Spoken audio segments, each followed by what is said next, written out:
بەناوی خوای گەورە و میهرەبان دڵخۆشم لە خزمەتی جەنابی مامۆستا ماکوانم مامۆستا ماکوان کەریم نووسەر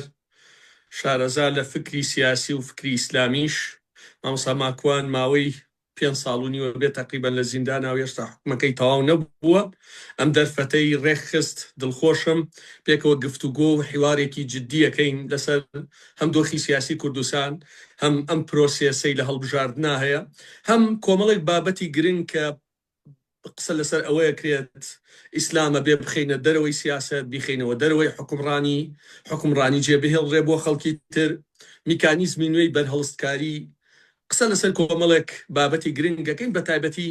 ئەم دۆخەی ئێستای هەڵبژاردننی کوردستانی تایە مامۆستا دڵخۆشم زۆر دڵخۆشم کە ئەدبینمەوە ئیشەڵڵا لە زووترین کاتە ئازا دەبیەوە ئەو کاتە گفتوگۆی زیاترەکەین دۆخی کوردستان لە دۆخێکی خراپایە ئێستا بەداخەوە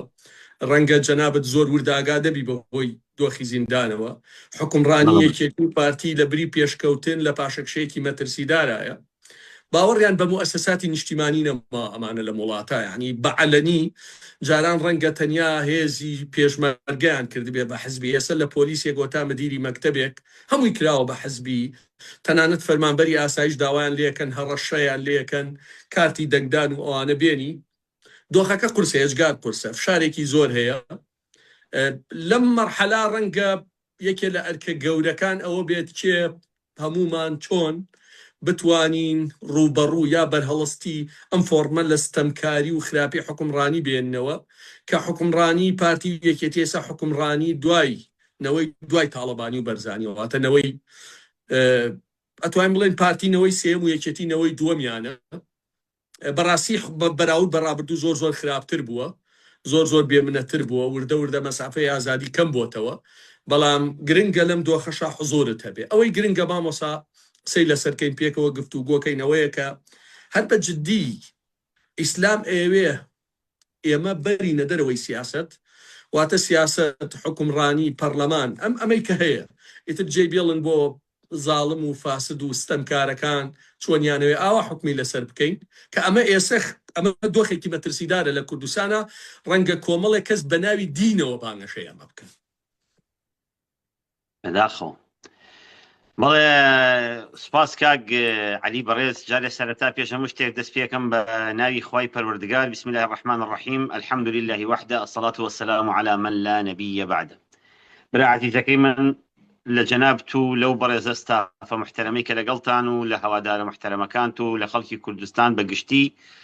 سڵاوتان لێکم بە سڵاوی ئیسلام السلام علیکم ورحمة الله وبركاته خۆشحاڵم منیش لە خزمەتی جەنابتا و جەنابیشت پیاوێکی بەڕێز و محتەرەمی تو هاوڕێیەکی عزیز و نوری چاوی منیت و زۆر خۆشەویستیشی لای من پیاوێکی ئازایت بۆیە خۆشەویستی لای من سەرەتا پێش هەموو شتێک بڵێ بە تاکیدەوەی کە ئەو پێشەکێت باس کرد لەسەرەوەی کە من زۆر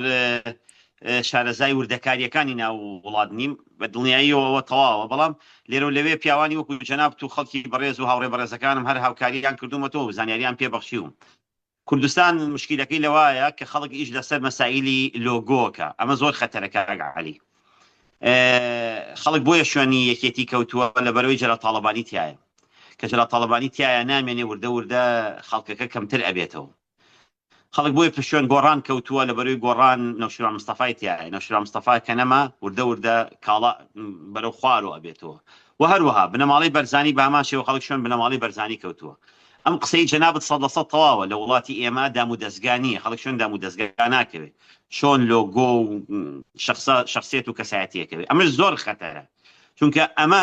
خۆی گومانیتیان نییە لە دنیاە بنەماڵەیە یا دوو بنەماڵە وڵاتدا ئامەزرێنن بەڵام ئێمە گەشتنەوە حاڵەتێک و کە خاوەنی حکوومەتین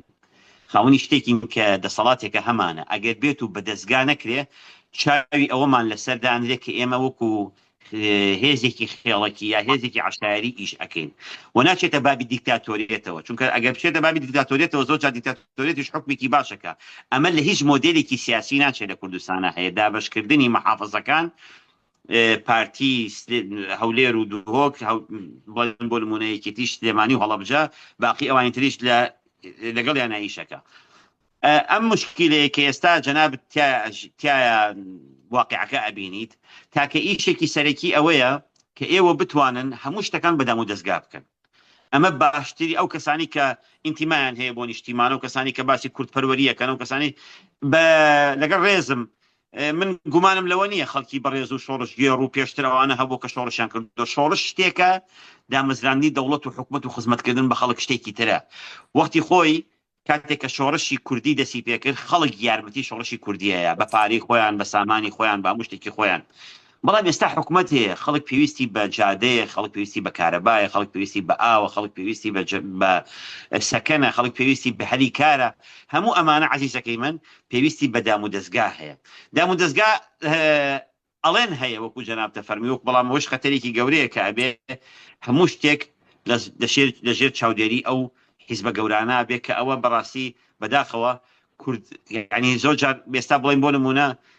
کە باسی کوردایەتیش بکەیت و ئینتیمای بۆ نیشتیمانە بێ خەڵکێک یعنی گاڵتت پێکە ئەڵێ کاک ماکوان کوردایەتی چی کاکە هەمووی بۆ بە حیزبایەتی. خۆی بەداخەوە ئەوایە خەڵک یەکەم شت ئینتیمای بۆ نیشتیمانەکەی هەبێ، دوای ئەوە بۆ حیزبەکەی، اینجا بۆ عشیرەتەکەی یا بۆ خێزان و کەسوکارەکەی اینجا بۆ خۆی. بەڵام لێرە ڕێک عکس بۆتەوە کاک عەلی، بۆ خۆیەتی پاشان بۆ بنەماڵەکەی، اینجا دوای ئەوە بۆ حیزبەکەی، اینجا دوای ئەوە بۆ کوردستان. بەنسبەتی ئەو کەسانی کە ئاڵێن لە ئیسلامە سیاست نییە و پێغەمبەری خوا عەلەیهی سەڵات وسەلام و احتیمامی بە سیاست ناوە، ئەمە ئەوەی کە ئەم قسەیە بکە لە ئەلفوبێی ئیسلامەتیش نازانێ.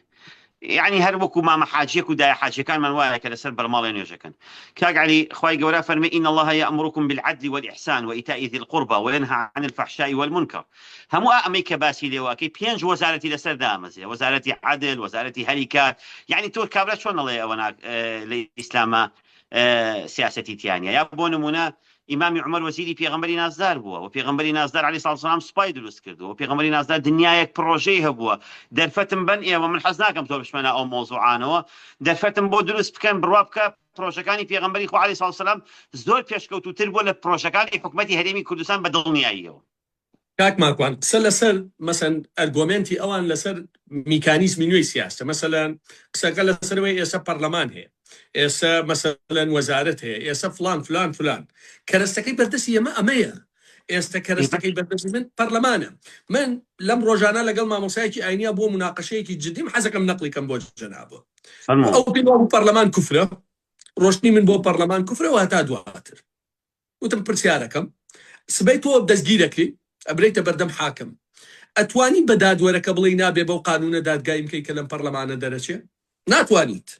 باش وتم مناڵەکەت ناردووە بۆ مەکتەب ئەم مەکتەبە بە قانون کارەکە قانونەکە لەو پەرلەمانەوە دێت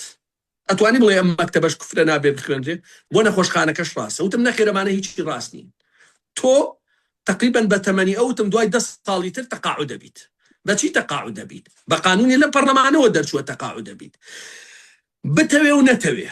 پێت خۆش بێ و پێت خۆش نەبێ ناچار بی و ناچار نەبێ ئەم پەرلەمانە هەیە چ لێرە بێ چ لە عێراق. ئایا کۆمەڵی خەڵکی دەست پاک دەم پاک داوێن پاک بەویژدان خاوەن ئەخلاق خاوەن باوەڕی تیا بێ یا بڵێ حەقم نییە کێی تیا بێ بابێ کێی تیا نابێ بابێ ئەوە 4-5 ساڵ پێش ێسا پرۆژەیەکیان لە ئەنجومەنی وەزیرانەوە هێنا پەرلەمان ڕەبتی بە جێندەر و ئەوانەوە هەبوو. یعنی من کۆی پرۆژەکەم خوێندەوە ڕێک هەڵتەکانی کۆمەلگای کوردی بوو. باش ئێمە لە پەرلەمان بووین بە دەنگی بەرز هەڵسای قسەمان کرد بەرامبەری وەستاینەوە نەمان هێست پرۆژەکە تێپەڕ بێ ڕێی ئامان بۆ دروست کرد. ئێگەر ئێمە لەوێ نەبووینایە تێپەڕی واتە کەرەستەکەی بەردەسی ئێمە ئەمەیە. باشە ساحەکە چۆڵەکەین خۆپشاندانی شەر حرامە لە پەرلەمان بوون و هەڵبژاتن حرامە ڕەخنەگرتن لە سوڵتە حرامە ئەی زوڵم و ستەمکاری و بردننی نەوت و تاڵانی زەوی و برسیکردنی خەڵک حەڵاڵە جوان بەڵێ قسەکە تەواوە. وڵای کاک عەلی با یەک شت عەرض جەنابەتکەم بۆ خەڵکانی کە ئەڵێن پەرلەمان حرامە پەرلەمان بینایە ئەبێ بڵێن قانونەکان حەڵاڵە یا یاساکان حرامە. پەرلەمان بینایە کە هیچی نێکیتیان نییە کە ئەوترێ ئەدەبیاتەکە پەرلەمان ڕاستە پەرلەمان ئیشی خۆی کاک عەلی ئەبێ پێش هەموو شتێک بێ ئەوە بزانین ئێمە کە باسی سیستمێکەکەین ئەم سیستەمە عیلاقی بەسەر ئیسلام نییە ئەمە سیستمێکە پێوتە سیستمی دیموکراسی هەمومان با متفقین لەسەرەوە بەڵام معنای ئەوە نییە ئەم سیستەمە دیموکراسی تۆ نەتوانی ئیشی تیا بکەی. تۆ تا ئێوارە بڵێ سیستمی دیموکراسی سیستمێکی ئیسلامی نییە و سیستمێکی کوفرە هەمومان متفقین لەسەری بەڵێ ئەمە لە یۆنانەوە هاتووە پێشتر ئێستا لە غەربا ئیشی پێکرێ بەڵام ئەبێ بزانین تۆ چۆن شت حرام مان هەیە تۆ کە کاتێک شتێک حرامەکەی باشە ئەبێ فەرعێک بێ لە تەسەورت بەشێک بێ لە تەسەوراتت تۆ کە نەزانی سیستمی سیاسی چیە عیبە لە خۆتۆ بڵێ حرامە تۆ کاڵێ پەرلەمان حرامە یعنی چی پەرلەمان حرامە پەرلەمان دار و دیوارە خشتە چیمەنتۆیە یعنی چی حرامی ئەەکەی ئەوە بۆیە خەڵک سەری لێ شێواوە و دەسەڵاتیش زۆر جارەوەی ئەوێ مع احتراماتم بەکارکردنی خەڵکی ئەوێ نەک هەر لە کوردستانە لە زۆربەی زۆری جێگاکانی دنیایە یعنی تو پێ دوایە لە خلیجە ئەوانەی کە ئایان بینی کە عەگاڵێکیان بەسەر زۆربەی زۆریان بەکەر کراون خۆ خلیج ئەمانەیەکی وڵات نین ئەمانە بۆ نمونە وەکو بەنزیلخانەیە گوان و عەلەمێکیان هەڵکردووە ئەیانەوێ کوردستانی وا لێ بکەن بەڵام کاکە کوردستان خوێنی بۆ ڕێژراوە بە سەد هەزاران خەڵک کوژراوە لە پێناوی ئەو نیشتیمانە ئەنفالی بۆ کراوە کیمیابارانی بۆ کراوە من ئەمە هەست و سۆز ناجوڵێنم من لە هیچ حیزبیەکانیم بەڵام ئەمەوێ شتێک بەو خەڵکە بەڕێزە بڵێمەوە برایانی عەزیزی من کاتێک تۆڵێ بۆ نمونە کە کاتێک گەڵێ پەرلەمان حرامە ئەبێ بڵێ یاساکە حرامە و یاساکە تۆ ئەگەر مطابقی کەواتە کاک ماکوان فکرەکە ئەمەیە من دایمێڵم کەواتە ئێمە کێشەمان لەگەڵ یاسا هەیە وانی مەسەڵەن من وەکو خۆم ئیعلانم کردووە پێشتیش لە پەرلەمان هەیە وتومە من هاوڕێکانم دەنگ نادەین بە هیچ یاسایەک دژی شێویسینەوە ئەگەر پێچەوانە بێ لەگەڵ سەوابتەکانی ئیسلامە لەگەڵ ئەو بەها باڵانەی لە کۆمەلگەی کوردیە چکە من دایمێڵێ مەڵم کاکە لە وڵاتی ئێمە هاتووە دووری قانون نییە یعنی ئەمشەو 2000 تەنکەر نەوتە دزن طبیعیە بەیانی یەکێتی و کاکە مناڵی مەسوولەکانی ئێمە لووتکەی دەسەڵاتی پارتی مەسەر من لاولێرم باخسە لەسەر پارتی بکەم ملیاردێرە کاکە ملیاردێرە کەس لی ناپرسێ لە کوێ بوو زەویە وەرەگەی بای 13 ملیۆن مەتە بای 6 ملیارد دۆلارە یەک زەوی کە ترام 6 ملیارد دۆلاری هێڵەن سەرمایەدارە باشە ئیدرە بێ زانکۆیان هەبێ پاڵاوگەی نەوتیان هەبێ پرۆژەی سەکەنیان هەبێ کەناڵی ئەمە هیچ قانون نایکرێتەوە هیچی بەڵام مەسەن یەکێکی داما بڵێ خاستە جێ 5 ساڵ حکومەت بابە من لەم وڵاتە تێگەی من لەم وڵاتام ئەو طبیعیە هەموو هێزی چەکداری هەبێت من پاسەوانێکم نییە من ملانێکە ئاوا یعنی ئەو مەسەلەن ئێستا حالیان 270,000 کەس لە دەنگدانی تایبەتە ناوخۆ پێشمەرگە دەنگەدەن هەمووی ناچارەکە هەڕەشەیان لێکە ئەو دوێنێ بە یەکێکیان وت بۆکو نوکتەوەیە وتیان و ئەبێ قورئانمان بۆ بخۆی گەر دەنگمان پێ نەدەی وتم کاکە وەڵڵا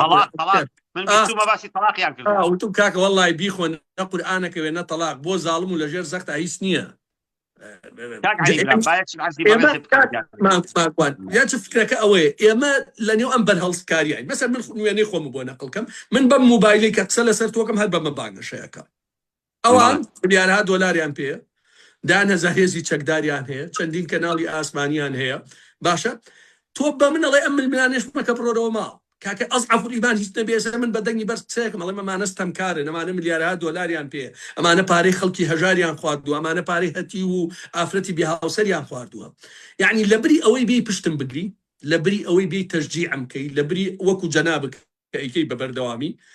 تۆ دێڵێ نا تۆ بێدەنگ بە باو هەرستەمی زیاتر کە کاکە ئەمە من پێ ئەوەی کە من لە مناڵیوە لە مزگەوتا پەروەردە بووم لە مزگەوتی کانی توە پەروەردە بووم لە سێ ئیبتیداییەوە لە دەربەنی خانە کاکە ئەمە لەو دینەی من ناجێ نابێتەوە ئەگەر تۆ ئەتەوێ خەڵک ببێ بە موسڵمان خزمەتی خەڵکەی زۆرینەی خەڵک لەگەڵ ستەمکاریان نییە کەواتە تۆ نابێ بڵێ ئیسلام حەقی بە ستەمکاریوە نییە ئەبێ بڵێ ئیسلام دژی ستەمکاریە بالتأكيد بالتأكيد كاك علي أجر سيري صدري إسلام فكي إسلام شورشا پیغمبری خو علیه الصلاة والسلام کاتو شورشێکی بەرپا کردووە و شۆڕشی پێغمبەری نازدار علیه الصلاة والسلام پێش هەموو شتێکە بێ ئەوە بزانین کە شۆڕشێکی تەوحیدە بۆ پەرستشی خوای گەورە هاتووە بۆ یەکتاپەرستیە من ئەمەوێ عەرزی بەڕێزێ بکەمەوە خەڵکیش هەمی بزانێ ئینسان ئەگەر مسلمان بوو دیندار بوو هیچ کاتێ زوڵم قبوڵ ناکە هیچ کاتێ ترسنۆک نابێ هیچ کاتێ لەبەر خاتری بژێوی خۆی نانی خەڵکی تر نان بڕاو ناکە ئەوەی کە مسلمانە لەبەر خاتری ئەوەی کە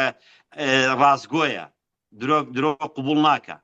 ئەوەی کە مسلمانە غەش قبوڵ ناکە چونکە لە مسلمانان نیە پێغەمبەری خوا فەرمێ من غەشەنا فەلەیسە مینی هەر کەسێک کە مسلمان بوو ئەبێ بە دوای قوتی خەڵکیە ئەمانەتەکەیان بۆ بگەڕێنێتەوە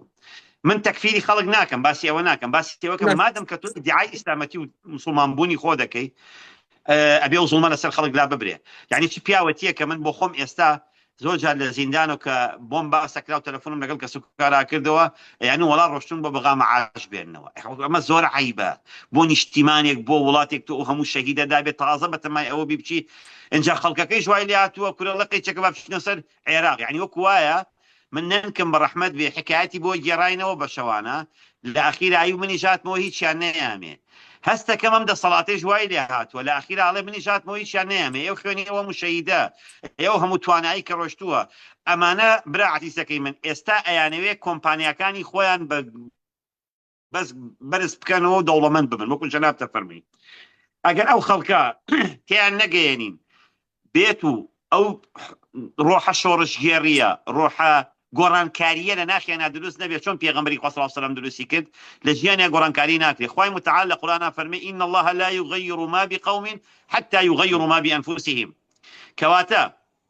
ئەبێ ئەو خەڵکە بزانێ ئەگەر بێت و بێدەنگ بن لەو حاڵەی کە هەیە دەوڵەمەندەکان دەوڵەمەندتر ئەبن فەقیرەکانیش فەقیرتر ئەبن ئەم عیبارەتە حەزەکەم بە جوانی لێ ئێستاوای لاتوە بە دڵنیایی بێ خەڵکە بزانێ کاک عەلیە بێ ئەو خەڵکە بزانێ ئێوە بێ وعد بن بۆ خەڵکە کە ئەو گەنجانی کە تازە پێگەن پێویستیان بە حیاتە پێویستیان بە ژیانە پێویستیان بە سەکەنە پێویستیان بە ژنهێنانە تۆ پێویستە احتیمام بیتەوە بە گەنجەکان حیزبەکانی تر کە هاوشێوەی جەنابتن و دڵسۆزن پێویستە احتیمام بنەوە بە گەنجەکان بە کچان و بە کوڕانیان یعنی من بەداخەوە ئەوەندەی تەماشاکەم هەستەکەم بە تایبەتی بەناو ئیسلامی و عەلمانیشەوە لەگەڵ ڕێزم هیوادارم ئەو مۆدێلە لا ببرێ لە هەموو لایەکتانە کچەکان زۆر بە قووەترن لە کوڕەکانە لە کوردستانە احتیمام بنەوە بە کچەکانیش ئەوانیش گۆڕانکاریان پێکرێ هەستەکەم بەس احتیمام دێتەوە بە گەنجی نێرینە بە نێرینەکان احتیمام بنەوە بە مێینەکانیش تیان پێکرێ بڕوا بکە کاک عەلی بەدەست ڕەنگ باسی عێراق کرد وێنەیە لای تۆ ڕوون نەبوو بێ بەڵێ ئێستا لە دەرەوەی عێراق ڕێکەوتن لەگەڵ عێراقا لای پارتی یەکێتی دەرەچێ بۆ ژیان نەماوەتەوە یعنی ئێستا لەگەڵ عێراقا نەبێ بسودوو مانگی ترەمان ناتوان یەک معاشی خەڵک بن بە بسودوو مانگ تاقیمان کردوێتەوە تێگەی من باوەڕم بە تەسلیم بوون نییە بە عێراق وەک چۆن بە ئێران و بە تورکیاش نییە بەڵام بژاردەی دروست ڕێکەوتنە لەگەڵ عێراقا تۆ نەوتەکە لە بریەوەی بدزرێت با بترێ بە سۆمۆ بیفرۆشە و موچەی خەڵک دابین کرێت یعنی تۆ ناکرێ ئێستا حکومەتی ئێمە خۆیان ئەڵێن حکومەت ئەوەی ناوی موەسسە و بینای حکومەت و چییە 32 میلیارد دلار قەرزار بێ بەڵام دەسەڵاتدارانی بنەماڵی تاڵەبانی و بەرزای خۆیان میلیاردێر بن ئەکرێ ئەمە نابێ کارەکار ئەوە نییە دەوڵەمەند بووە دەوڵەمەندی تەبیعیش دەوڵەمەند نابێ لووتکەی دەسەڵاتی پارتی یەکێتی دەوڵەمەند نەبن یعنی نەماوە کۆمپانیا تەندەر وەرگێ تەندەروش نەماوە من پێ دەڵێم لە مەرحەلەیەکی خراپە ئەنجا جیلی دوای ئەمان خراپترە بێت ئەوانەی کە دێن ئەگەر نیان گۆڕین ئەگەر لە حکم بمێنەوە یعنی تۆ معقولە مناڵێکی 20 ساڵان کەناڵی ئاسمانی هەبێت زانکۆی هەبێت دەستگای خێرخوازی هەبێت پاڵاوگەی نەوتیە بای 2 میلیارد دلار کەس نەئەزان نەوتی خاو گازوایی لە نێرێ بۆ ئەوێ کاکە لە حاڵەتێکی نەفسی زۆر خراپای ئێمە یعنی من مەسەلەن بۆ نمونە ئەبینم مناڵێک وەکوتم یەک زەیوەرەگە بای 6 میلیارد دلارە 600,000 دەفتەر ئافرەتێکی بێ هاوسەر سنگیان بڕیوەتەوە 3 مناڵی هەتیوی هەیە تەلەفۆنەکە بۆ من عیلاجێکی سەرەتانیە بێ باشەوە عیلاجەکەی بۆ پێ دوای خەمی کرێکەی خەمین کاکە ئەم نادادیە ئەوەی یعنی سە خەڵک کاک ماکوان زۆر قەزایی لەبیر چۆتەوە لەبەرەم ناداتیە زۆر قەزایی لەبیر چۆتەوە کە خەتەرە ئەمەها بەتایبەتی بیرچوونەوەی قەزای نیشتیمانی وای لێ هاتووە ئەڵێ بەس موچەکەم بێت قەینا بە ئەوان هەر بدزن باشە بەس موچەکەم بێ قەینا بە ئەوان هەر قاچاخیکەن بڕۆ سیر کە بزانت حسابم کردووە و ڕۆژە بەناوی وە بەرهێنان و 80,000 دۆنم زەویان بردووە بەخوا قەسەم کەس لە هەولێر لە دهۆک لە سلێمانی پرۆژێ وەرناگرێ شەریکیان نەبێ لەولا ئیدارەی گشتی لەم لاش دووسێ کۆمپانیانێ تەسەورەکەی چیان کردووە تەسەورەکەی تەمە ئەخیرەکەیەتی لە هەولێر دوکانی شەربەت و پاکلاوەیە جاران سەحە پشکنینی بۆ کرد بزانێ باشە یا خراپە شتە داهیانە بە کۆمپانیاکانی خۆیان پەرداکە شەربەت پشکنین بۆکە یە ئەڵێ بە 100,000 بیتێ کابراتێڵە علی 6 پەرداک شەربەتیان بردەوە 600,000 لێ سندم بۆ خۆم چەندم بۆ مێنێتەوە یعنی بڕۆ فیتەرەکانی سەناعە ئەڵێ کاکە وەڵڵای ئەوەی دەستمانەکەوێت لە نەتیجا لە سا بسپێن 30 بۆ خۆمانە مێنتووە هەموویمان لێسێنن بە ناوی جیاوازەوە نادادی یعنی ئەم نادادیە هاوڕێی بەڕێزم زۆر شتی لەبیر خەڵک بردووە بابن پرسیارە لە جەناب خەتەرترین شتەمێ هاوڕێ ئەبێ شتێ لە پارتی یەکێتی وەرگرینەوە زۆر لافی نیشتیمانی لێدەن بەسەر ئێمە. باشە بەس پرسیارەکەم ئەمەیە باشە بۆچی خەڵک دەنگیان پێەیە تا ئێستاش؟ ئێستا باسی ئەوە شەکەم ئەمە زۆر گرنگە باسیەکە. من پێم وایە یەکێتی و پارتی دوو هێزی نیشتیمانینی نانیشتیمانین. بۆ ئێمە چەندێکە هاوارەکەین ئەبێ سوپایەکی نیشتیمانیمان هەبێت. ساڵە ڕێگرن لەوەی سوپایەکی نیشتیمانی ما بێڵە نەخێر بێ سوپایەکی حزبیمانە بێت. ئەڵەن کاکە با زانکۆی نیشتیمانیمانە بێت. معقولە ڕاگری کۆلێژەکان و سەرۆکی زانکۆکان داوای کۆپی کارتی دەنگدان لە کاربند کرد بۆی بزانین دەنگ بە کێ دەی یا نایدەی؟ باشە ئەڵەن کاکە با دادگایەکی نیشتیمانیمان بێڵە نابێت دادگای حزبیمان. خۆم لێ داوام کرد کە دکتۆرا بخوێنە وتیان لە بەرەوەی یەکێتی و پارتینی وەرە ناگیری. ئاسەیکە کەواتە ئەمانە دوو هێزی نانیشتیمانین، یعنی هەرچی هەستی نیشتیمانی و خەڵکی کوشتویانە. کاکە من چۆن وانەی نیشتیمانی بە گەنجێ بڵێم وەڵە بابە کوڕی دەسەڵاتدارەکە میلیاردێرە میلیاردێر کەناڵی ئاسمانی کوڕ کەناڵی ئاسمانی هەیە، باوکی هەیەی، مامەیەتی هەیەی، حزبی هەیەی، باپیریش هەیەی.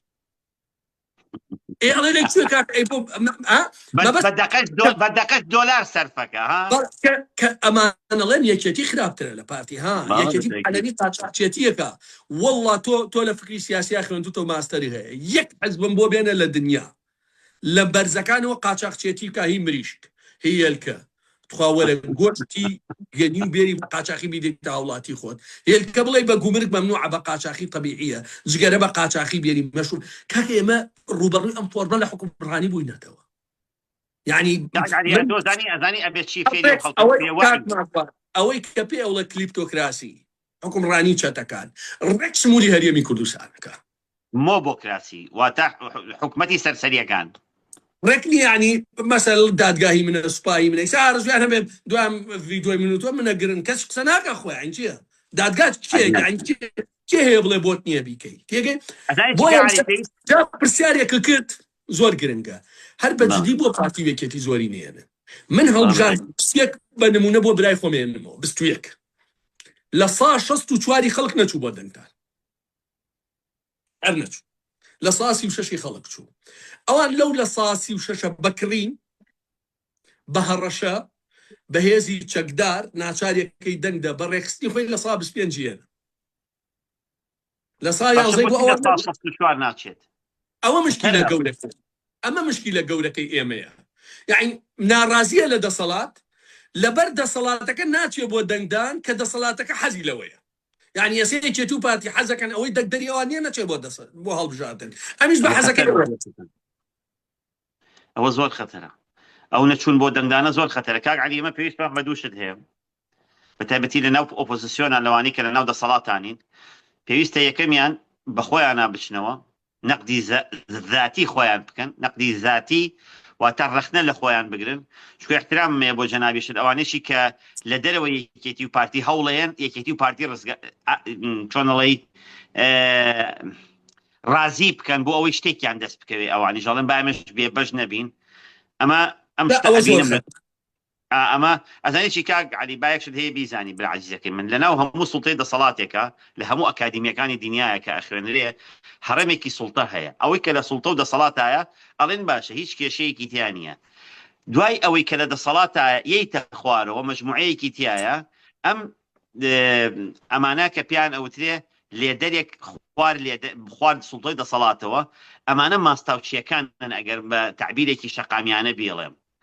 لە خوار ئەوانە و خەڵکێکی تایە پێ ئەوترێ نوخبە خەتەرترین شت ئەو کەسانن کە لە نێوانی دەسەڵات و نوخبەیان چونکە ئەوانەی کە لە دەبینی دەسەڵات و نوخبەیان ماستاوچین نایانێ ساحەبی کۆمپانیاکانن ساحەبی شتەکانن نایانەوێ خەڵک سەر بکەوێتە سەرەوە. ئەو کەسێکی کە معاناتی هەیە نوخبەکەیە کە هەموو کۆڵە قورسەکە کەوتۆتە سەر شانی. جەناب و دووشتی زۆر گرنگت وروژان من یەکەمیانم زۆر لامەبەستە حزبەکانی دەرەوەی پارتی وێکی تێوە نەگلێن نەبن بە بەخێ لەمە. مەسەڵەن من تەجروبەیەکم هەیە لە 2009 تا ئێخەوە زۆریشم بینیوە. من کاڵوێستم دروست کرد یەک شتم ویست بۆ ئەوەی بتوانی بەردەوام بی لە کوردستانە بەرامبەر بە پارتی وێکێتی ئەبێ خەرجیت نەبێ خەرجی گەورە مانی 25 دەفتەر و 30 دەفتەرت هەبێ ناچاری لە نێچیروان وەرگری لە باڤڵ وەرگری لە مەسئول بەرزانی وەرگری لە ئیدارەی گشتی یەکێتی وەرگری لە فلان و پات زۆر خەتەرە ئەمە چکە هیچ حزبێکی نییە لە دەرەوەی یەکێتی و پارتی بتوانێت مانگی 25 دەفتەر پیاکە نییە شتیوان نییە کەناڵی ئاسمانی و بارەگا لە هەموو شارێک و لە بری ئەوە مەسەن من هاتووم چی بکردووە لەگەڵ هاوڕێکانما هەر قەزایە گروپێکی واتسەپی بۆکەینە بارەگا میدیامان نییە سۆشیال میدیا بەکارێنین کە تۆ مەستوفی مانگانە 4-5 ملیۆن دینار بوو هەر چۆن بێت تەرتیب بکرێت باوەڕ کە ئەمە خاڵی لاوازی حیزبەکان بوو خەرجی زۆر ناچاری تەنەزولی سیاسی تەکا یەکێتی و پارتی پارە نادەنە یەکێک بەرامبەریان بوەسێتەوە یعنی باشە بۆ چیە بێ ئەوان پارە بن بە خەڵک مەگەر سەرۆتە سامانی ئەمە مشکیلەکەیە لە 2013 بۆ ئێستا بودجە نییە لە وڵاتە پارە نییە پارەی وڵاتە لای پارتی یەکێتیە لای بنەماڵی بەرزانی و تاڵەبانیە لای حکومەتیش نییە یعنی لای حکومەتیش نییە چکار خۆیانن ئەمە حزبەکانی تر بەرەو فەسادە بە ناتوان بەرامبەریان بۆسینەوە بەدیلی ئەمە حەل چییە ئەبێ خەرجی نەبێ خۆی بێ منەت بیت با قسێ بکەم کە عەلیزانی وا شایدە نییە بەقەدەر پارتی یەکێتی بێت و بەقەدەر یەکێتیش پارتی بێ من وتومە جیاوازیەکەیان وەکو کەرەوز و معدەنووس وایە هێز نییە لێکی جیاکات و یعنی یەک شت نییە پارتی باوەڕی پێ بێت بەس تامەکەی بەتامەکە شەریکە بەشن ڕاستەکەی من واموت گلەییان کرد پارتی باوەڕی بە سوپای نیشتیمانی یەکێتی باوەڕی پێ نییە پارتی باوەڕی وایە دادگا بێ حزبی بێ یەکێتیش باوەڕی وایە دادگا بێ حزبی بێ معاونی مەکتەب آخر معاونی مەکتەب هیچ نییە لێرە پارتی نەبینیە لەو لامەکێتی نەبینیە یعنی زۆر لە یەکەشن ئەم دوو حزبە بابم پرسیارێکی تر بکەم لە بەڕێزت یعنی زۆر جار کابینم پاپێڵ هەر لە خۆی وڵە ئەیڕوخێنین ئەخر باشە چی ئەڕوخێنێت ئەوە ویستم ئەوە پرسیارە بکەم خۆ مشکلەکە ئەوەیە ئەمان مخاتەبەی عقلی خەڵک ناکەن مخاتەبەی عاتیفەی خەڵکەکەن خۆ 33 ساڵە یعنی لە ڕیفراندۆم و دواتریش بگرە پێشتر هەر شەڕی ناوخۆش بەیەکەوە کردیان ینی هەردووکیان کردیان هەموو حکومەتەکان هەر بەیەکەوە بوون یعنی یەک شت نییەکێتی و پارتی بەیەکەوە نەبوون یعنی ئەوان شەڕیش و شایشیان بەیەکەوەیە هەر بەیەکەوەیە هەموو شتێکیان بەیەکەوە یعنی ئەزانین چۆنە کە ڕێیەکەون سەروەت و سامانی وڵات دابەشەکەن کە شەڕەکەن کوڕی خەڵک بە کوشتە دەن دوو بەڵای گەورە بوون باوەڕ کە هەستی نیشتیمانیان کوشت تاکی کوردیان زۆر دواخست ڕێگریان کرد لەوەی ئێمە موسساتمان هەبێ لە وڵات سەرچاوی دارایی جەنابە لێکەوەیە با منەوە پرسیار لە جەناب بکەم ئێمە کاکماکوان بۆ ئەوەی سەرچاوی داراییمان نەبێ یەک ئۆفیسمان هەیە یەک ئۆفیس ئەویشی ئیشە بەشی هەڵبژاردن و قانونی تایە خانوویەکمان گرتووە بەکرێ بە 2 ملیۆن دینار ئێمە توانین 2 ملیۆن بدەین یعنی من خۆم مەعاشەکەم 7 ملیۆنە برادرانی تریشمی و هەندێک برادریشمانەیە هاوکاریمانەکەن مەسەلەن هەموو فلێکسانەی کە لە هەولێر و دۆکەوە برادران هەمویان دڕان فلێکسەکانی من هەمووی بای 4 دەفتەر بووە شەریکەی تامین نییە لە کوردستانە بۆ قەرە بوو بکاتەوە کاکەەوە فکریان مەدەنێ باوەڕکە بەیانی شەریکەیەکی تەمین دانێن خەڵک ناچارەکەن بە زۆر بێ خۆی تەمین کە دوای قەرەبووی کەسیش ناکەنەوە آخر خۆشەریکەی تامی شتێکی خراپ نییە بۆ مەرجی کە لە خزمەتی زۆر بوویمە بەس ئەمانی سە و فکرە وەرگرن ئەچەند زۆر خراپتر یەکەن ئەوە تۆ شتێکی تر ئێستا خەڵک هیچ کەسێ نییە گومانی هەبێ لەوەی حکومڕانی زۆر خراپەیە لە کوردستانە مەسەن زۆر کەسێڵی بۆ پارتی یەکێتی زۆری نێنن لەبەرە هۆکارانەی خوارەوە هێزی ئەمنی و سەربازی ناچارەکەن هەر ڕەشەیان لێەکەن ئەوە دەنگ بن هەردووکیان نزیکەی 250,000 دەنگدەری سابتیان هەیە بەڕێخستن و بۆ نمونە میدیاکار و کۆمپانیاکە و چی ئەمە بن دەنگ بن پاشان ئێستا دیاردەیەکی زۆر مەترسیدار دەست پێ کردووە کە وێنەی نەبووە پێشتر دەنگکڕین چۆن بۆ نمونە لە ژاراوە لە کفری لە شارە زور ئەچنە ماڵێک لە دەشتی هەولێر ئەڵە تۆ 5 کەسی ئەوە $500 کۆپی کارتی دەنگدانەکەمان برێ ئەچی دەنگەدەی واتە دەنگکڕین واتە ئەمە خراپترین شتەیەکێتی و پارتی پێی گەیشتون کە لەما ڕاستی بڵێم یەکێتی تۆخترە ڕاستگۆ بم لەما یەکێتی تۆخترە ئەڵێ ویژدانی خۆتم پێ بفرۆشە ئەخلاقی خۆتم پێ بفرۆشە باوەڕی خۆتم پێ بفرۆشە دەنگ ئەوەیە ویژدانە ئەخلاقە باوەڕە یعنی خەڵک فێری ویژدان فرۆشیەکەن خەڵک فێری بە $100 یعنی تۆ ملیارها دۆلارت لێ دزیوم $100 مەدەی تێ بۆ ئەوەی من دەنگت پێ بدەم تۆ بەردەوام بی لە دزینی ملیارها دۆلاری تر ئەمان بەم 3-4 ڕێگا دەنگکان کۆکەنەوە و ئەو زەختە زۆرەی لەسەر ئێمەمانانێ مەسەر میدیات نییە من لە هەولێرە یەک فلێکسم نەماوە ها یەک دانش بڕۆی هەرچی فلێکسی پارتی لە جێ خۆیەتیەکی لە جێ ئەوانەی من هەمویان دڕاندووە باشە ئەوان قبوڵیان نییە تۆ باگنەشەکەشکەی خەڵکە ناڕازیەکەش ئەڵێ کاکە هەڵبژاردن هیچ ناگۆڕێ هیچ لە دۆخەکە ناگۆڕێ من ناچم بۆ دەنگدان کەواتە بەمە باشە با پرسیارێکی ترێ لێ بکەم بۆ ئەوەی زیاتر وعی خەڵکەکە بکەینەوە یعنی تۆ چه پرۆژەیەکت هەیە بۆ نمونە یەکێ لەو پرۆژانەی کە زۆر زۆر گرنگە لە لای تۆ باسی بکەی بۆ ئەو نیشتیمانە بۆ ئەو خەڵکە چییە؟ کاک ماکوان ئێمە لەسەر دیدگا ئیشمان کردووە لەسەر ئایدۆلۆژیا ئیشم نەکردووە دیدگا چییە؟ مەسەلەن دیدی من بۆ ئەوەی ئەمە هەڵبژاردننی عێراقە پەرلەمانە دوو ئاستمان جێگیر کردووە ئاستی ژیاری ئاستی نیشتیمانی ئاستی ژیاری چییە؟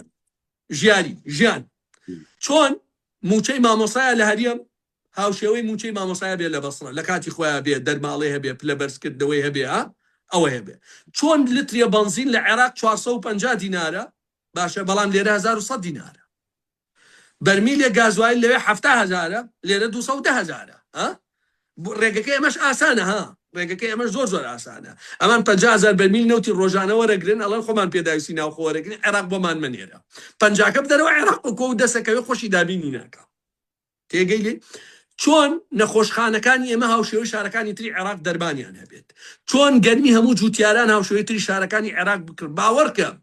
خەریکی مەساڵحی شخصی نەبیت ئەمانت بەدەستیە لە بەخابی بچڕی ئەمە دیوێکی واتە دیوە ژیاریەکەی بەنداو بۆ نمونە سدود لە عێراقا قانونیەن مرکزیە ئێمە توانین ئیستیفادە لەم قەرار و فەقرە قانونیە بکەین کۆمەڵە سەدی زۆر لە هەرێمی کوردستانە دروستکەین یعنی ئەمە بیرۆکەیە بەدوایەکی بەدوای مەشاکلی خەڵکاتوادات بابەتێتر بابەتە نیشتیمانیەکەیە بۆ نمونە زۆر بابەتی دەستور هەن کە بەسوودن بۆ هەرێمی کوردستان کاکە زمانی کوردی زمانی دووەم نییە لە عێراقا زمانی فەرمی و زمانی یەکەمە لە عێراقا کۆمەڵێ مادەی گرنگی دەستوری هەن پەیوەندی بە بەرژەوەندی نەتەوەی و نیشتیمانیە من یەک نمونەی بەسیط بۆ برای خۆم باسکەم وەزیری خارجی کوردە لەناو کوردیشا پارتیە ئەزانی بە قانون لە عێراقا ئەبێت لە هەر سەفارەتێکی عێراقا نوێنەرایەتێکی هەرێمی کوردستان هەبێت نان کردەوە ئەبێ هەبێت ئەو کاتە کوردەکە ڕێکەچێ بۆ نوێنەرایەتەکەی خۆی لە سەفارەتەکە و ئەمە وردیەکەی تۆ بۆ سەدان شتیتر ئێمە پشوو درێژانە لەسەر ئەم دووپایە ئیشەکەین یعنی لەسەر مەسەلەی ئیداری خزمەتگوزاری ئیداری و خزمەتگوزاری نیشتیمانی شەردووکی نیشتیمانی واتە هەرێمی کوردستان چوارچێوەیەکی دەستوری هەیە لە ناو عێراقا ئێمە باوەڕمان بەوەیە هەرێمی کوردستان ئەبێ بەهێز بێ یەک دنیا مادەی دەستوری هەیە پێوەست بە هەرێمی کوردستان وێ جێبەجێ نەکراوە لە زمانەوە بۆ سیاست بۆ کللتور بۆ فەرهنگ بۆ زۆر شتی تایە ئەتوانین چیە لەسەر کەرکووک لەسەر ئەو لاو چەندا بڕاوانە لەسەر بەشێکی تایبەتمان تەرخان کردووە بۆ ئەبێ تەفعیلکردن و فۆرمێکی نوێ ئەوەی لەسەر مادەی 140 هەیە بەم فۆرمەی ئێستا مادەی 140 جێبەجێ بکرێ ڕەنگە لە حزبەتی هەرێمی کوردستانانە بێت بۆ معلوماتت یانی ئەمان ورد نین لە یازال بڕۆ بزانە عەرەب چۆن ئیش لەسەر کەرکووک وانەکە کاک ماکوان یەک خاڵ زۆر سەیری بۆ باسکەم ئێستا هەڵبژاردنە لە کەرکووک وانیە ئێمە فریان نەکەوتین لیستمان هەبێ لە کەرکووک بەس لەم سێ شارە هەمانە لە کەرکووک نیمانە فریان نەکەوتین ئیمکانیتشمان بەڕاستی نەبوو زۆر بێ ئیمکانیت بووین بڕۆ سەیری کێچێتی و پارتی ئەوەنە تەرکیزیان لەسەر شەڕەدنوک و قسەوتن بە یەکە لە کەرکووک بە وتارەکەی هەردووکیانەوە باڵ تاڵەبانی و مەسوول بەرزانی تەرکیزیان لەسەر عەرەب و تورکمانیە کەواتە هێزی نیشتیمانی نینەمانە بەرحاڵ کاک عەلی خوای گەورە کارمان بۆ ئاسان کە من یەک شتی تر هاوڕێ ئەزانم ناخۆشە ئیسەم قسە تۆی سە دوایمەی منە چیتۆ بۆ زیندان ئەم قسەم زۆر لا ناخۆشە و ئینشەڵا خوای گەورە ڕزگاری بە جەناب دوای جەنابەت بە جەنابی مامۆستا کرێکار و هەوو ئەوانەیە سپاس دەکەم کاک عەلی من بەڵێ بەم فۆرمەی ئێستا لە سەردەمی پێغەمبەر صلی الله علیه وسلم و ئەصحابە هەڵبژاردن نەبووە بەم فۆرمەی ئێستا چۆن بەم فۆرمەی ئێستا لە سەرەتای ئەمریکاش هەڵبژاردن نەبووە لە ساڵ 6 خەڵک بەشداری کردووە لە یۆنانی کۆنا بەم فۆرمەی ئێستا نەبووە یعنی ئەوانیش گۆڕانکاریان بێ کردووە ئایا ڕەوانیە ئێمەش فۆرمێ لە گۆڕانکاری بکەین و یعنی بە مطلقاً ئێخوابێ لە سەردەمی پێغەمبەر صلی الله علیه وسلم خۆپیشاندانیش نەبووە وانیە نەبووە چۆن نەبوو بەم فۆرمەی ئێستا بڵێن ینی بەم فۆرمەی ئێستا حەزەکەم ینی دیدی تۆش لەسەر ئەمە بزانم بەجددی بۆ من وەکو دیندارێک زۆر ڕوبەڕووی ئەمە بمەوە دایکی کاغاری بەنسبەتی هەڵبژاردنەوە پێغەمبەری خوا عەلەیهی سەلام هەڵبژاردننی کردووە لە پەیمانی عەقەبەی یەکەم و دووەمە فەرمی عەرەفوا عەلەیکم عورەفاکم ئادێ عەریفەکانتان کێن خۆ جارێکە ئەوترێ عەریف و نەقیب و پێغەمبەری خوا فەرمی عەرەفوا عەلەیکم نوقەباکم لە پەیمانی دووەمە عەقەبەی دووەمە نوقبەکانیان هەڵبژارد اینجا پێغەمبەری نازدار عەلەیهی سەڵات وسەلام فەرمی ئەگەر سێ کەس دوو کەستان چوون بۆ هەر جێگایەک ئەمیرێک بۆ خۆتان هەڵبژێرن ئەمە مەگەر هەڵبژاردن نییە ئەی ئەمیر هەڵبژاردن چ معنایەکی هەیە ئەوەگە دوو کەس ئەمیرەکەش ئەمینترین خۆی قسەکەم لەسەر هەڵبژاردنە باشە ئەی پێغەمبەری خوا عەلەیهی سەلام کە دوو کەس هەڵبژێرێ سێ کەس هەڵبژێرێ ئەی ئەولاترە خەڵکێکی زۆر کە خەڵک هەڵبژێرن لە سەردەمی خلافەتی راشدینە خلافەتی پێگەشتووی سەیدنا ئەبوبەکر و عومەر و عوسمان و عەلیە حەسەنیش طبعا كان بينش خليفة راشدين إمامي أبو بكر إمامي عثمان وإمامي علي بهالبشاردين البشير راون شش كانديد من لدواي شهيد كردني طبعا يشتا إمامي عمر رزامندي خوي لبه شهيد نكرابو شش كسي كانديد كرد لدواي خوي كوميسيوني كي بو بيجينا جاوب سبلاتو سير بلام كوميسيوني كي بو بك بيجينا بس بالضبط دوكو كوميسيون وابو پێغەمبەری عفوا ئیمامی عومەر فەرمی با شش کەس بن و حوتەمیان عومەر بێ یعنی عەبدوڵای کوڕی بێ کە عەبدوڵا بۆی نەبوو خۆی هەڵبژێرێ بەڵام ئەگەر اختلافێک کەوتە بەینیانەوە بۆی حەسبی اختلافەکە بکات ئەو بۆی نەبوو خۆی کاندید بکات کوڕەکەی لەبەرەوەی کوڕی خەلیفە بوو شش کەس خۆیان هەڵبژارد لەم شش کەسە سیانیان تەنەزولیان کرد بۆ عەلی کوڕی ئەبی طالیب و عوسمانی کوڕی عەفان و عەبدوڕەحمانی کوڕی عەوف عەبدوڕەحمانی کوڕی عەوفیش تەنەزولی کرد بۆ هەردوو کاندیدەکە وتی ئەگەر ئێوە کۆمیسیۆنەکە بنە دەستمن من هەڵبژاردنەکەتان بۆ ئەنجام بم ئەوە من کۆتایی بە کاندیدێتی خۆمێنم ئەوە بوو کاندیدەکەی واز دێنا 24 سعات یا شەو ڕۆژێکی ڕێک ماڵ نەما لە شاری مەدینەیە عەبدوڕەحمانی کوڕی عەوف ڕەزا و ڕەحمەتی خوای لێبێ نەچێتە ناوی چۆ ناو ماڵەکان دەنگەکانی هەمووی هێنا لە ئاخیرا دەنگەکەی لە مزگەوتە دابەش کرد کە زۆرینەی دەنگەکان عوسمانی کوڕی عەفان بوون بەڵێ معروفە یعنی بەڵێ یعنی عینەن کۆمیسیۆن و عینەن شەوە هیچ کەسێکیش ناتوانێت بە بایەک شتێک پێ بڵێم دیموکراسی سیستمێکی زۆر پشەڵە زۆر زوو هینی پێکرێت یعنی اختراق کرێت ئێستا بڕۆن لە ئەمریکایە بۆچی جوولەکە دائیمەن دەسەڵاتی تەواوی هەیە بەسەر ئەمریکایە خۆ جوولەکە ئەوە بەقووەت نین لە ئەمریکایە لۆبیەکانی جوولەکە دائیمەن ئەو کاندیدانەی خۆیان هەڵەبژێرن پارەیان هێنن جەناب دەزانی لە دیموکراسیا کاندید خۆپاڵاوتن پێویستی بە پارەیە تێگەی سیستمی ئەمریکا سیستمێکی سەرۆکایەتیە سیستمە پەرلەمانیەکانی جا ئەوان لەبەرەوە لۆبیەکانی جوولەکە اختراقی دیموکراسیان کردو دیموکراسی زوو اختراق کرێ یعنی سەیری کە پۆتین چۆن اختراقی ئەڵمانیا زوو شێوەشێ گۆڕێت بڵێ جا لەبەرەوە ئێمە کە ئەمانەیە فۆرمێکی ئیسلامی موسڵمانانە کار بکەین نامانەوێ خەڵک من بۆیە حەز ئەەکەم مسلمانان سەرکەوتوو بوون ئەوەی ئیدعای ئیسلامەتی ئەکا سەرکەوتوو بێ لەبەرەوەی خەڵکە بێت دەست پاک بێ داوێن پاک بێ چاو پاک بێ قاش پاک بێ ئەمانەتی ئەو خەڵکە بگەڕێنەوە بۆیان جا من نسیحەتی تۆیش و ئەو هاوڕێیانی خۆشەمەکەم بە تایبەتی لەناو ئەو بەرابەرزانی تریشا کە من ئینتیمان بۆیان هەیە لەناو ئیسلامیەکانە بەگشتی بە مسلمانان بە تایبەتی حتا پیا و باشانی ناوێکێتی و پارتی کاک عەلی لە ناوێکێتی پارتیشا خەڵکێکی مسلمان و باشیان هەیە خەڵکێکی دڵسۆز و نیشتیمانیان هەیە ئەوانیش حەز بە چاکسازی ئەکەن من نەزانم لەوانەیە من لەوکو ئێوە فۆرمێکی حیزبی مۆر نەگرت بێ بۆ خۆم بەڵام من حەز بە سەرکەوتنی ئەو نیشتیمانەکەم حەز بە سەرکەوتنی دەیان کوڕی چاکی وەکو تۆ بەڕێز ئەەکەم کە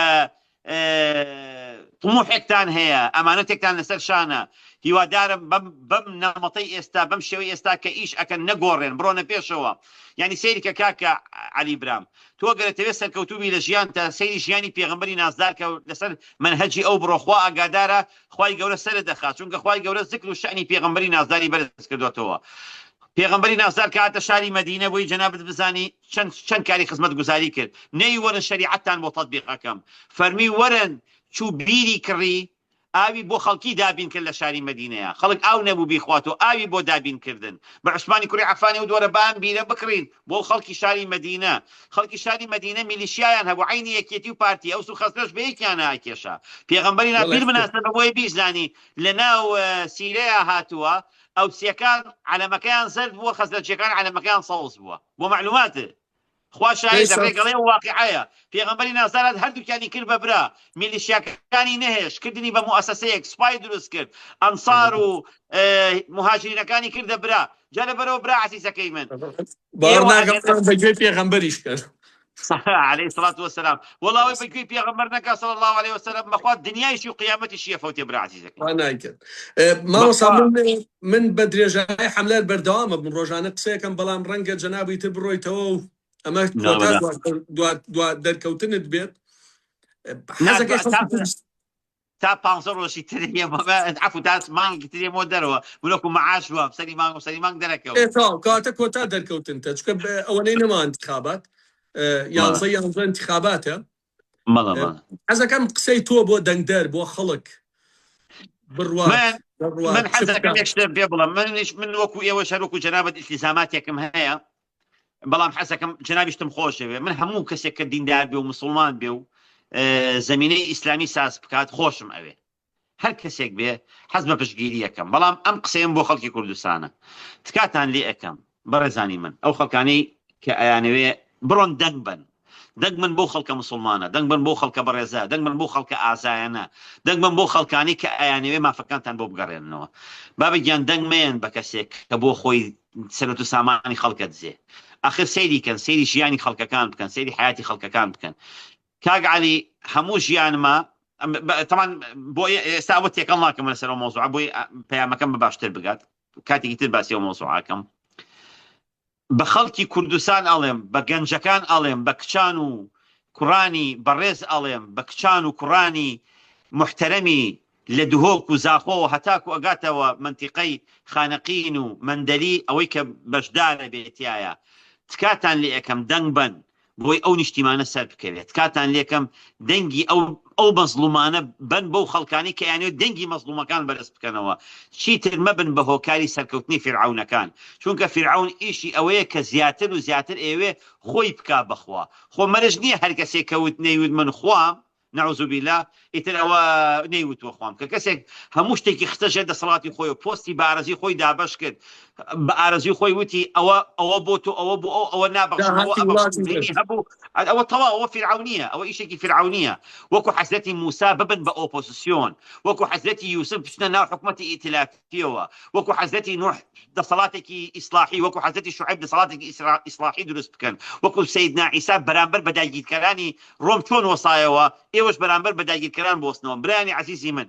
ئامانشتان قورئان بێ ئامانشتان خوا و پێغەمبەری خوا بێ خوا ئاگادارە سەر ئەکەون خوا شاهیدە سەر ئەکەون پێغەمبەری خوا عەلەیهی سەڵات وەسەلام خۆی بوو بە تاقی تەنیا لە شارێکی بچووکەوە لە خەریتا دیار نەبوو ئەم پیاوە بەڕێزە چوو ئوممەتێکی دروست کرد لەبەر ئەوەی قورئانی لەبەردەسا بوو بەڕێزان قورئانەکە لەبەردەستمانە خۆ نەفەوتاوە هەر ماوە دەبەکاری بێنن بەڵام بە عەقڵ بەڵام بە تەدەبور نەک بەوەی بڵێ وەڵا خۆ پیشاندان حرامە و هەڵبژاردن حرامە نه هەڵبژاردن لە هەموو سەردەمەکانە هەبووە ئەگەر ئەڵێ دیموکراسیە ئەگەر ئەڵێ لیبرالیە ئەمە شتێکی ترە باسی ئەمە ناکەین باسی عاداتێک و شتێکەکەین باسی میکانیزمێکەکەین کە هەڵبژاردنە بڕۆن بۆ هەڵبژاردن بڕۆن دەگمەن بەو کەسانی کە ئەزانن دینتان و ئیمانتان و سەرۆت و سامانتان پارێزراوە هیوادارم ڕوون بێ و سپاسی جەنابی شتەکەم گیانەکەی بافتەکەم و بەێزدان تەسپێرم و پشتیوان بە ئەڵڵاگیان عزيزي امام علي ممنون كاك حاجي علي بريس باي قولي راسي سباس بو جناب سباس بو سباس لك